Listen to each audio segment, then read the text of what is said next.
आज हम हिंदी उपन्यास की सैद्धांतिक पृष्ठभूमि का पढ़ने जा रहे हैं।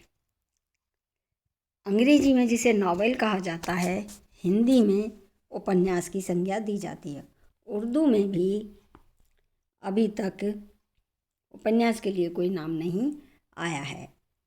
उर्दू वाले नॉवेल ही कहते हैं। उपन्यास शब्द शुद्ध संस्कृत का है। न्यास शब्द से उपसर्ग लगाकर इस शब्द का निर्माण हुआ है। संस्कृत के न्यास शब्द का अर्थ है रखना। इसी से मिलता जुलता शब्द है न्यस्त। इसका अर्थ है रखा हुआ। संस्कृत भाषा में चौथे आश्रम को संन्यास कहा जाता है। इसका तात्पर्य यह है कि ब्रह्मचर्य, गृहस्थ और वानप्रस्थ आश्रम तक जो कर्मकांड और उपासना विधि प्रचलित होती है उसका त्याग कर दिया जाता है, उसे रख दिया जाता है। संग शब्द का अर्थ है भली भांति, अच्छी तरह से। सभी प्रकार की वैदिक और पौराणिक कथाओं को त्याग देना ही संन्यास है। बहुत से शब्दों का प्रचलन विचित्र विधि से होता है। जिन कार्यों अथवा गतिविधियों के हेतु कोई शब्द नहीं प्राप्त होता है उनके लिए पता नहीं किस प्रेरणा से किसके मुख से कोई शब्द निकल जाता है और सभी उसे मान लेते हैं। खबर अथवा न्यूज के अर्थ में भी समाचार शब्द का प्रयोग सबसे पहले गोस्वामी तुलसीदास जी ने अपने रामचरितमानस में किया। समाचार पूर्वासन पाए, घर घर मंगल मोद बताए। संस्कृत व्याकरण के अनुसार समाचार शब्द सम और आ उपसर्ग पूर्वक चर धातु के घ प्रत्यय होकर बना है। इसी प्रकार समाचार तथा आचरण शब्द भी प्रचलित रहे।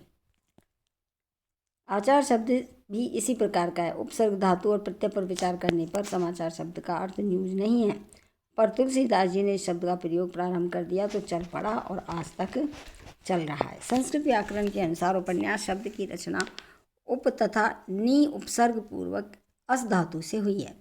संस्कृत साहित्य में उपन्यास शब्द तो प्राप्त होता है जिसका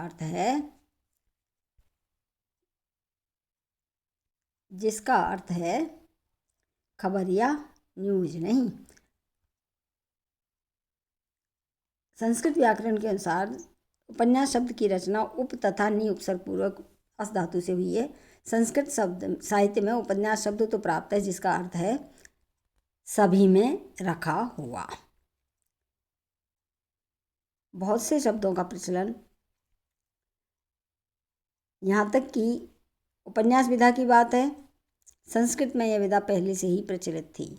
संस्कृत साहित्य में कथा और आख्यायिका दो शब्द प्राप्त होते हैं। जो गद्य रचनाएं वास्तविक होती हैं, जिनका ऐतिहासिक आधार होता है, उन्हें आख्यायिका कहा जाता है, और जिनका आधार काल्पनिक हो उन्हें कथा कहा जाता है। महाकवि बाणभट्ट द्वारा विरचित हर्षचरित आख्यायिका है और कादम्बरी कथा है।